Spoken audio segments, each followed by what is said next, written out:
अस्सलाम वालेकुम dear friends, मैं हूं माजिदुल्लाह और आप देख रहे हैं माजिदुल्लाह टीवी।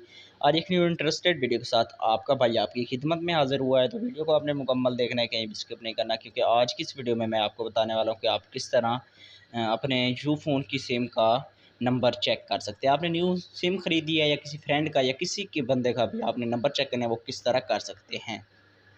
तो अगर आपका नंबर भूल गया भी इसलिए तो बाज़ औक़ात इंसान भूल भी जाता है।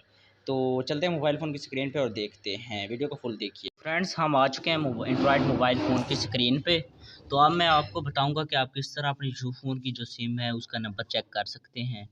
तो आपने डायल पैडर को ओपन कर लेना है। जैसे ही डायल पैडर को ओपन करोगे, यहाँ से डायल को ओपन करके आपने यहाँ पे रीड करना है कि *780*3#। इस कोड को आप जैसे ही अपने यू फ़ोन की सिम पर डायल करोगे तो आपको नंबर दे दिया जाएगा फ़ौरन। तो मेरे पास तो जैज़ और टेलनार की सिम है, इसलिए मैं डायल नहीं कर सकता, लेकिन आप इसे ज़रूर यानी कि डायल कीजिएगा और चेक कीजिएगा। तो मैं उम्मीद करता हूँ आपको वीडियो पसंद आई होगी। लाइक कर दें। माजिदुल्लाह टीवी पे अगर न्यू हैं तो चैनल को सब्सक्राइब करके साथ दी बेल आइकॉन को प्रेस करके ऑल पे कर दें, ताकि फ्यूचर में जो न्यू वीडियो मैं अपलोड करूँ उसका नोटिफिकेशन आपको मिलता रहे। तो मिलते हैं नेक्स्ट वीडियो में, तब तक के लिए अल्लाह हाफिज़।